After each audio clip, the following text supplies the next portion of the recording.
بسم الله الرحمن الرحيم. Louange à Dieu, maître des univers, nous témoignons qu'il n'y a de Dieu que Dieu et que Muhammad sallallahu alayhi wa sallam est le messager de Dieu. Mes chers frères en islam, je vous recommande ainsi qu'à moi-même la piété, le fait de craindre Dieu. Allah est avec ceux qui le craignent. Les habitants de Gaza et de Palestine ont été abandonnés et ont subi et subissent encore des souffrances inouïes. Qui protège aujourd'hui les femmes, les enfants et les personnes âgées persécutées?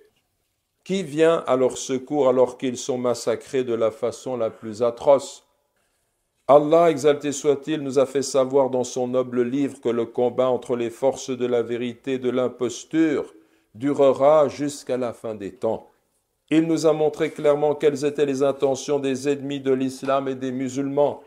Il a dit ainsi, glorifié et exalté soit-il, et ils ne cesseront de vous combattre jusqu'à vous détourner de votre religion, s'ils le peuvent. Et le messager de Dieu, sallallahu alayhi wa sallam, nous a informé de ce qu'il en serait des nations liguées contre nous en déclarant « Peu s'en faut que les nations ne se jettent contre vous comme se jettent les mangeurs sur leurs plats. » Cependant, quelles que soient les apparences et quel que soit le pouvoir des tyrans, nous savons, nous autres musulmans, que la victoire est entre les mains de Dieu seul, glorifié et exalté soit-il.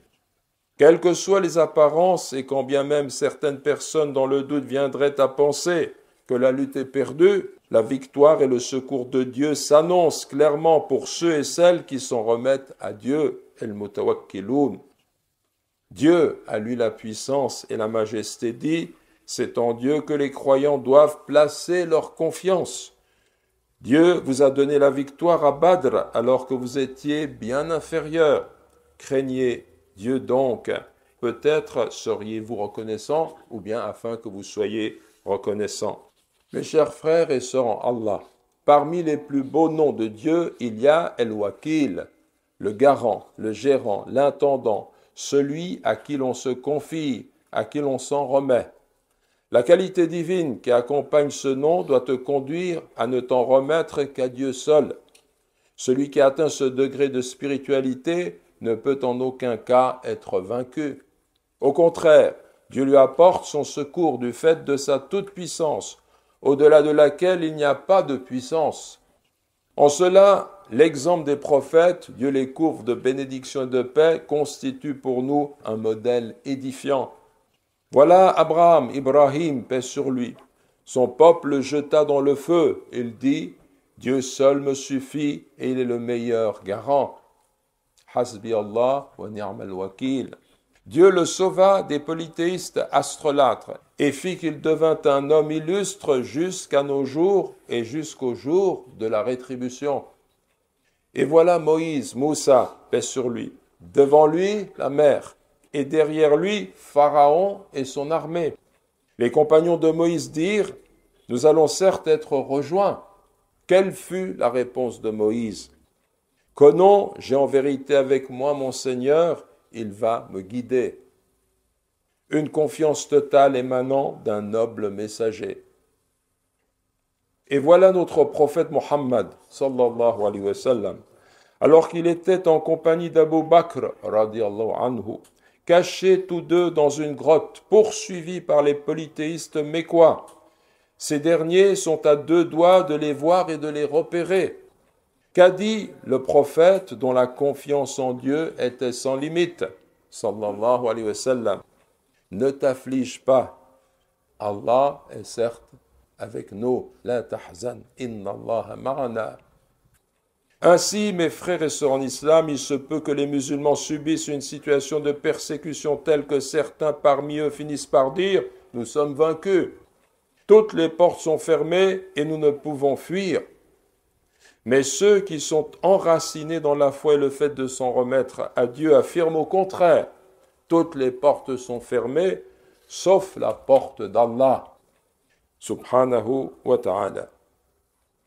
Et la victoire ne vient que de Dieu, le Tout-Puissant, l'infiniment sage.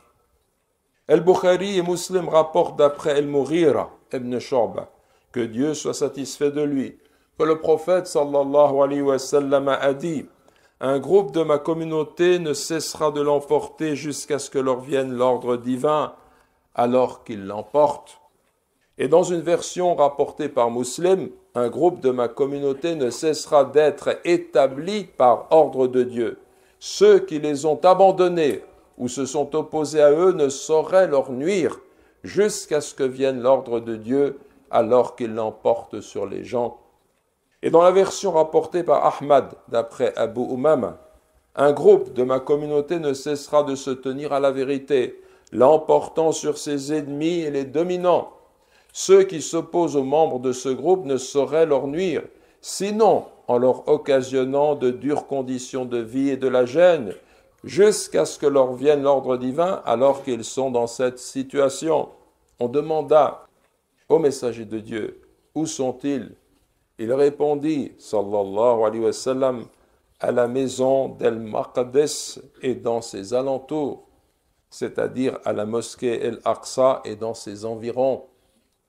Si l'authenticité des additions que comprend la version d'Ahmad n'est pas confirmée par l'ensemble des savants, il reste que le hadith fait aux musulmans une heureuse annonce. Il y aura toujours à El-Quds, Jérusalem, et ses alentours, et plus largement dans la région des Cham, un groupe de croyants qui ne seront jamais vaincus, et ceux qui les ont abandonnés ne sauraient leur nuire.